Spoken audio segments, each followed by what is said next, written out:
महाराष्ट्र, मराठवाडा आणि विदर्भातील काही जिल्ह्यांमध्ये पावसाचा जोर वाढलेला आहे। रत्नागिरी, रायगडला पावसानं झोडपून काढलंय। रात्रभर धो-धो कोसळणाऱ्या पावसानं संगमेश्वरमध्ये आठवडा बाजारात पाणीही साठलेलं आहे। तर आंबेड शाळा, अंगणवाडीकडील रस्ता वाहतुकीसाठी बंद करण्यात आलाय।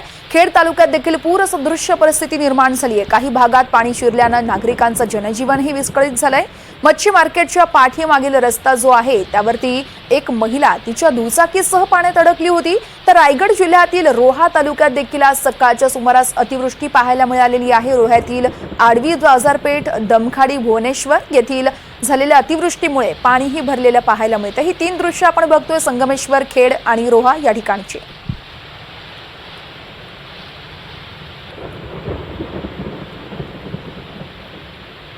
रायगड, रत्नागिरीला पावसानं झोडपलेलं आहे। या संदर्भात आपण जाणून घेणार आहोत थेट रायगड आणि रत्नागिरीमध्ये सध्याची काय परिस्थिती आहे। मेहबूब जमादार आणि राकेश गुडेकर आमचे प्रतिनिधी आहेत आपल्यासोबत। सुरुवातीला आपण राकेश यांच्याकडे जाणार आहोत। राकेश, सध्या पावसानं उसंत घेतलीये का? वर्षा नक्कीच कालपासून संपूर्ण जिल्ह्यामध्ये मुसळधार पाऊस कोसळतोय। रात्री देखील पावसाची संततधार सुरू होती आणि सकाळपासून देखील पावसाचा वर्षाव जो आहे तो दिवसभर सुरू होता।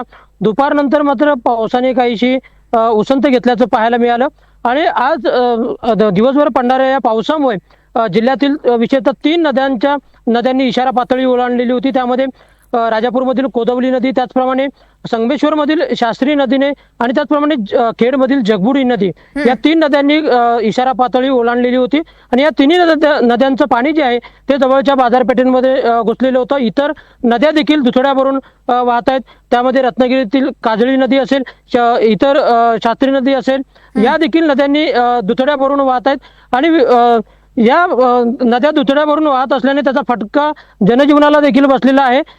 संगमेश्वर मधील शास्त्री नदीचं पाणी जे आहे ते देखील पात्राबाहेर आलेलं होतं। भाऊ नदीचं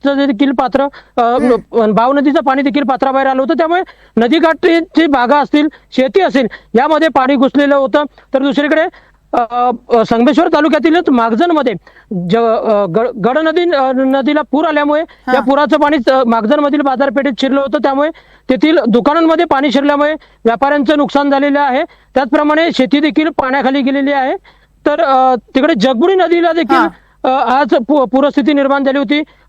मच्छी मार्केट परिसरात जगबुडी नदीचं पाणी घुसलेलं होतं। इतर नद्यांनी देखील पाण्याची दुथड्या भरून वाहत आहेत आणि विशेषतः कोदवली, जगबुडी आणि शास्त्री या 3 नद्यांनी इशारा पातळी अद्यापही ओलांडलेली आहे। दिवसभर पावसाची संततधार सुरू होती। दुपारपर्यंत पाऊस धो-धो कोसळत होता। दुपारनंतर मात्र पावसाने काहीशी उसंत घेतल्याचं पाहायला मिळत आहे। सध्या पाऊस काही ठिकाणी थांबलेला आहे तर काही ठिकाणी पावसाची रिपरिप सुरू असलेली पाहायला मिळते। काजळी नदीला पूर आल्यामुळे एक दत्त मंदिर जे आहे ते देखील पाण्याखाली गेलेलं होतं। त्याचप्रमाणे दर्डी महामार्गावर ठिकठिकाणी कोसळल्याचं देखील पाहायला मिळालं। कशेडी बोगद्याच्या ठिकाणी एक दरड कोसळलेली होती सकाळी, त्यामुळे वाहतुकीवर काहीसा परिणाम झालेला आहे। त्याचप्रमाणे संगमेश्वर मध्ये देखील काही ठिकाणी महामार्गावर दरडी कोसळलेल्या, विशेषतः दुपारनंतर दरडी कोसळलेल्या, त्यामुळे त्या मार्गावरची वाहतूक जी आहे एक मार्गिकेवरची ती देखील बंद करण्यात आलेली आहे। दुसऱ्या मार्गिकेवरून वाहतूक वळवण्यात आलेली आहे। त्यामुळे एकूणच गेल्या आठवड्यात पावसाने काहीशी विश्रांती घेतली होती, पण या आठवड्यात मात्र पावसाने धुवाधार बॅटिंग केलेली आहे। या पावसामुळे बळीराजा कुठेतरी सुखावलेला असला तरी नदीकाठची जी गावं आहेत त्या गावांमधील शेती काही प्रमाणात पाण्याखाली गेलेली आहे। त्यामुळे तिथला शेतकरी देखील चिंतेत असलेला आपल्याला पाहायला मिळतोय। वर्षा, निश्चितच रत्नागिरीतले सगळे अपडेट्स राकेश तुम्ही दिलेले आहेत। तुम्ही असेच सोबत राहा। आपण थेट रायगडमध्ये जाणार आहोत। आपले प्रतिनिधी मेहबूब जमादार आहेत। मेहबूब, सध्या वातावरण काय म्हणतंय रायगडमध्ये? सध्या वातावरण रायगडमध्ये संध्याकाळी 5 वाजल्यापासून रायगडमध्ये पाऊस शांत झाला आहे, परंतु आज दिवसभरात दक्षिण रायगडला मात्र पावसाने खूप झोडपून काढलेले आहे। एकीकडे नागोठणा जवळ जी आंबा नदी होती त्या आंबा नदी ओलांडल्यामुळं पूर्ण नागोठणा शहरात अनेक भागामध्ये पाणी गेलं होतं नागोठणा शहरामध्ये। त्यानंतर नागोठणा नदीकत मुंबई गोवा हायवेवर मात्र मोठ्या प्रमाणात पाणी साचलं होतं व जवळ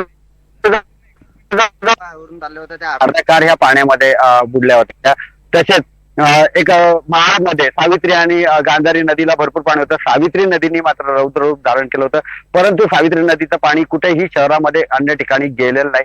त्यामुळं सावित्री नदीमुळे तसा काही धोका नाही झाला. परंतु महाबळेश्वर भागामध्ये भरपूर पाऊस पडल्यामुळं, तसेच मुळशी धरणातलं पाणी सोडल्यामुळं एकीकडे कुंडलिका नदीला धोक्याचा इशारा कुंडलिका नदीच्या परिसरात देण्यात आला आहे व महाबळेश्वरमध्ये पाऊस जास्त झाल्यामुळे सावित्रीची पातळी केव्हाही वाढू शकते असाही इशारा प्रशासनाने देण्यात आलेला आहे. मुंबई गोवा हायवे वर कोलाड ते जवळजवळ कोलाड रेल्वे स्टेशन या 2 किलोमीटर मध्ये भरपूर पाणी साचलं होतं व गोवाकडे जाणारा मुंबईकडे जाणारा रस्ता बंद झाला होता. तसेच बिराकडे जाणारा बिरा फाटा असो आणि रोहा शहरात जाणाराही रस्ता बंद झाला होता व नागरिक आपले दुचाकी असो 4 चाकी असो ते पाण्यातून घेऊन जाताना दिसले. मात्र कुठल्याही या ठिकाणी दुर्घटना मात्र घडलेली नाहीये. व दुसरीकडे रोहा तालुक्यातील धामणसे येथे काही वाड्या वस्त्यांवर काही नागरिक अडकले होते. तर यातील सागर दल आंबेकर यांच्या टीमने 7 नागरिकांना रेस्क्यू करून सुरक्षित ठिकाणी आणलेलं आहे. या ठिकाणी सुरक्षा बोट ज्या असतात राफ्टिंगच्या त्या वापरल्या गेलेल्या आहेत व RSS ही जी टीम आहे यांनी 7 नागरिकांना वाचवलेलं आहे. त्यानंतर कशेडी घाटामध्ये मात्र अनेक ठिकाणी दरड कोसळली होती. कशेडी घाटामध्ये आता रस्ता साफ करण्याचं पाणी चालू आहे.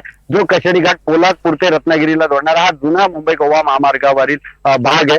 येथे रस्ता साफ करण्याचं काम चालू आहे. भिसे सुद्धा दरड कोसळली होती.